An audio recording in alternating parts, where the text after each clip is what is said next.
Carolina weather video here for this St. Patrick's Day 2011. I'm meteorologist Matthew East, and after a cool start to the day, we had a lot of folks into the 30s this morning. Just a picture-perfect afternoon is on the way. Let's get into the radar imagery across the country, and it is very, very quiet all across the eastern half of the country. Most of what you see here on these radar sites here from the Midwest down to the Plain States, that's false returns. No actual precip until you get back into this area, the high plains, the Midwest, the upper Midwest there. Some precipitation this morning.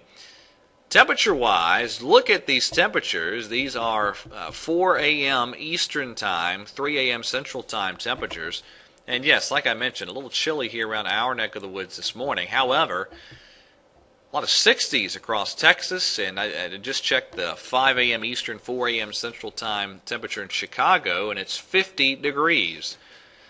So a lot of warmth, and that is going to overwhelm the pattern here over much of the eastern United States over the next couple of days. This is the upper air pattern today, and notice that well-established west-southwesterly flow. That's just going to crank the warmth on in here.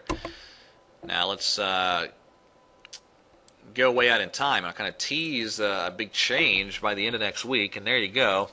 Kind of been hinting around to the chance of this occurring, and it's looking more likely, but by the end of next week, we'll see a pretty good shot of cold air. More on that in just a second. Today, high pressure all across the southeast. Sunshine, Piedmont highs close to 70, maybe getting up to around 72 or so around Raleigh and Fayetteville, I-85 corridor, close to 70.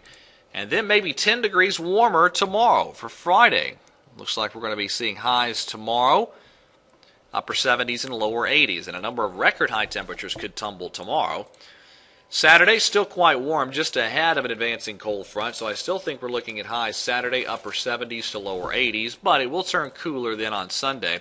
And I need to mention, let me go back to Saturday. Some of the modeling is printing out the chance of a little bit of convection with the front as it drops in, maybe a brief shower late Saturday, but the chance is still too small, in my opinion, to include in the formal forecast. So I still have the weekend forecast dry. Now again, Sunday will be cooler. That's a pretty good area of high pressure in the northeast. It's going to wedge down the eastern side of the mountains briefly. And so we'll be looking at highs Sunday and probably Monday in the 60s before another big warm-up. By Tuesday, we're looking at highs again, well up toward the upper 70s, and same deal just ahead of the next system on Wednesday. But I've been highlighting this for you for a while now, that the NAO dipping down into the negative territory, and I'd been mentioning that it looked like a certainty that by the second half of next week we'd see some very cold air make it into the Great Lakes, the northern plains, and the northeast, but it was still a question mark how far south it made it. I'm a little more confident now that we're going to see that colder air, at least briefly, dip into our region. So there is a look at Thursday morning of next week. Strong cold front dropping through. This is what it looks like on the European. It's a lot more aggressive with the precipitation overnight Wednesday into Thursday morning. And then, yep, there comes the cold air. That is an Arctic area of high pressure moving into parts of the Tennessee Valley.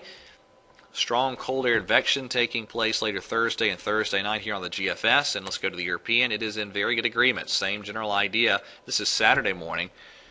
And that's, again, that Arctic high pressure building on in. So it looks like pretty good shot of some cold air by the end of next week, say by Thursday, Friday into the weekend. Now, one more chart to show you. This is the day 8 to 10 mean on the European model on the left, GFS on the right, and both models indicating a trough also close to the west coast. So that means that the trough we see probably won't be able to last long. It'll be in and out. It's not going to lock in. There's nothing to really lock this pattern in, I don't think. So pretty good shot of cold air is probably on the way to the end of next week, but I don't think it's going to last terribly long. All right, that is it for this St. Patrick's Day edition of the Carolina Weather Video. Everyone have a great day, and God bless.